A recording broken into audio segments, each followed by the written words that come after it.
गणेशाय नमः। ओम अच्युताय नमः। ओम अनंताय नमः। ओम गोविंदाय नमः। अध्याय 2 सांख्य योग, श्लोक क्रमांक 49। ओम श्री परमात्मने नमः। 39वें से 48वें श्लोक तक जिस समबुद्धि का वर्णन हुआ है, सकाम कर्म की अपेक्षा उस समबुद्धि को श्रेष्ठता आगे के श्लोक में बताते हैं। श्लोक क्रमांक 49। दूरेण ह्यवरं कर्म बुद्धियोगात् धनंजय द्वौ शरणमन्विच्छ कृपणा फल हेतवः। इसका भाषांतर देख ले। बुद्धि योग यानी कि समता की अपेक्षा सकाम कर्म दूर से अत्यंत ही निष्कृत है। अतः हे धनंजय, तो बुद्धि यानी कि समता का आश्रय ले, क्योंकि फल के हेतु बनने वाले अत्यंत दीन है।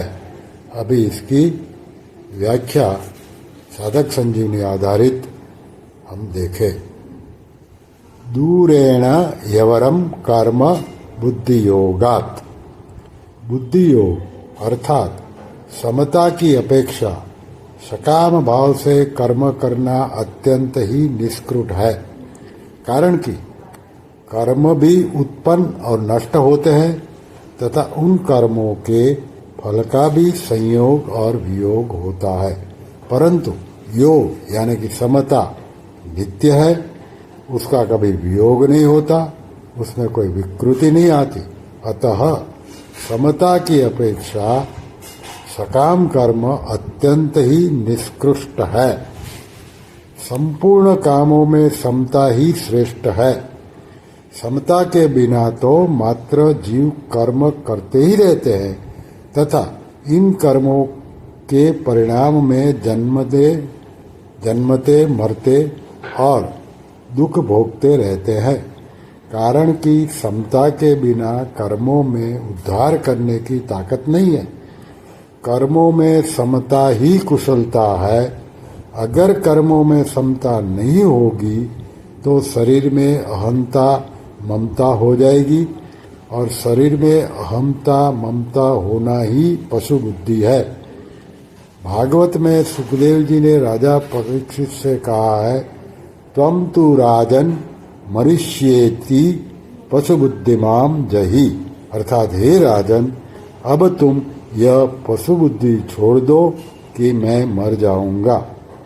दूरेण कहने का तात्पर्य है कि जैसे प्रकाश और अंधकार कभी समकक्ष नहीं हो सकते, ऐसे ही बुद्धि योग और सकाम कर्म भी कभी समकक्ष नहीं हो सकते। इन दोनों में दिन रात की तरह महान अंतर है। कारण कि बुद्धि योग तो परमात्मा की प्राप्ति कराने वाला है और सकाम कर्म जन्म मरण देने वाला है। बुद्धौ शरणमन्विच्छ, तू बुद्धि यानी कि समता की शरण ले। समता में निरंतर स्थित रहना ही उसकी शरण लेना है। समता में स्थिर रहने से ही तुझे स्वरूप में अपनी स्थिति का अनुभव होगा। आगे भगवान कहते हैं, कृपणाः फल हेतवः। कर्मों के फल का हेतु बनना अत्यंत निष्कृष्ट है। कर्म, कर्म फल, कर्म सामग्री और शरीर आदि करणों के साथ अपना संबंध जोड़ लेना ही कर्म फल का हेतु बनना है। अतः भगवान ने 47वें श्लोक में माँ कर्म फल हेतुर्भुः कर कर्मों के फल का हेतु बनने में निषेध किया है।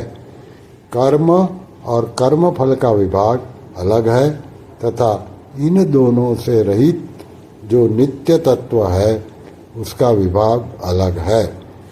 वह नित्य तत्व अनित्य कर्म फल के आश्रित हो जाए, इसके समान निष्कृष्टता और क्या होगी। आप सभी गीता प्रेमी साधकों का ये चैनल में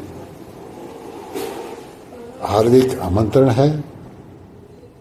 आप पुण्यशाली है कि गीता को सुन रहे हैं।